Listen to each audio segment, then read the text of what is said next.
Assalamualaikum warahmatullahi wabarakatuh. Perkenalkan, nama saya Rizky Fadila Thorik dari Prodi Komunikasi Penyiaran Islam semester 1 kelas reguler A. Sebelumnya yang saya hormati kepada dosen penguji yaitu Bu Salati Asma Hasanah MPD. Saya sebagai peserta ujian akhir semester izin membacakan pidato yang dimana ini adalah tugas dan ujian akhir semester dari Bahasa Indonesia yang berjudul Problematika Penggunaan Bahasa Indonesia dalam Ranah Pendidikan. Fungsi bahasa Indonesia dalam kaitannya dengan lembaga pendidikan adalah sebagai bahasa pengantar. Dalam pembelajaran, bahasa pengantar seharusnya menggunakan bahasa Indonesia. Bahasa Indonesia perlu diterapkan sebagai bahasa pengantar di lembaga-lembaga pendidikan, mulai dari taman kanak-kanak sampai dengan perguruan tinggi di seluruh Indonesia. Akan tetapi, menurut Mujid 2009 di beberapa daerah-daerah seperti Aceh, Batak, Sunda, Jawa, Madura, Bali, dan Makassar, masih banyak yang menggunakan bahasa daerah sebagai bahasa pengantar sampai dengan tahun ketiga pendidikan dasar.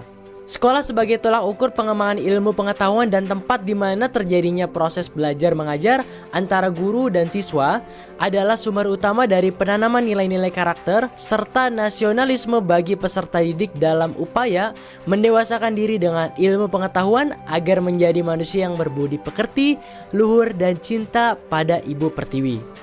Namun, jika dalam penggunaan bahasa Indonesia saja masih belum optimal, akankah nilai-nilai nasionalisme siswa dapat terbentuk? Faktor utama masih banyak sekolah yang masih menggunakan bahasa daerah sebagai bahasa pengantar dalam pembelajarannya di kelas karena bahasa daerah sebagai bahasa ibu dirasa lebih mampu dipahami oleh peserta didik dibandingkan penggunaan bahasa Indonesia.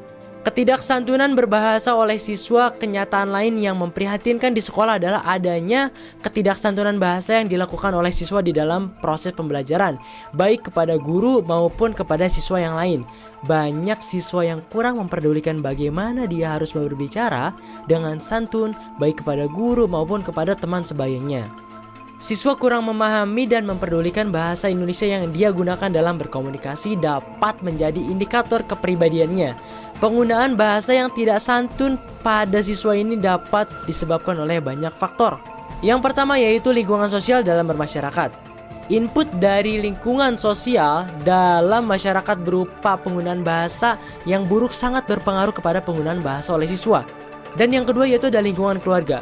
Lingkungan keluarga yang buruk memegang peran sangat penting dalam pembentukan kepribadian seorang anak. Kebiasaan yang dikembangkan dalam sebuah keluarga akan membentuk pribadi seorang anak, termasuk bahasa yang biasa digunakan. Pergaulan dalam keluarga dengan penggunaan bahasa yang baik dan santun akan mendorong seorang anak menggunakan bahasa yang santun. Sedangkan keluarga dengan penggunaan bahasa yang tidak baik atau tidak santun akan mempengaruhi anak berbahasa dengan tidak santun pula. Yang ketiga yaitu ada buku-buku bacaan. Seperti diketahui, buku-buku yang biasa dibaca oleh anak memegang peran penting dalam pembentukan masa pribadinya. Yang keempat yaitu ada media massa.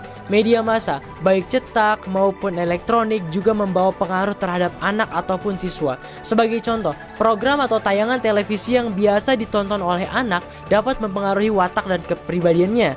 Tayangan atau program yang di dalamnya digunakan istilah-istilah atau ungkapan yang tidak santun sangat mudah diserap atau ditiru oleh anak.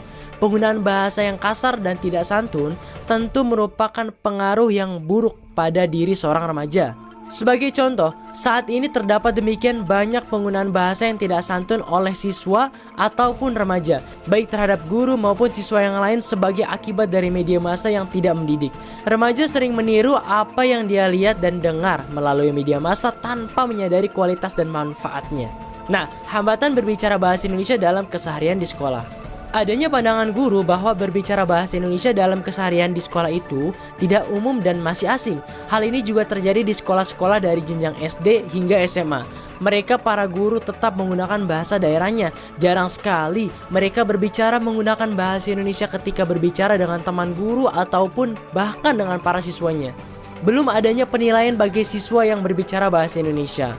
Keadaan yang demikian menimbulkan sikap apatis pada diri siswa karena merasa tidak ada gunanya baik yang berbicara bahasa Indonesia maupun yang tidak.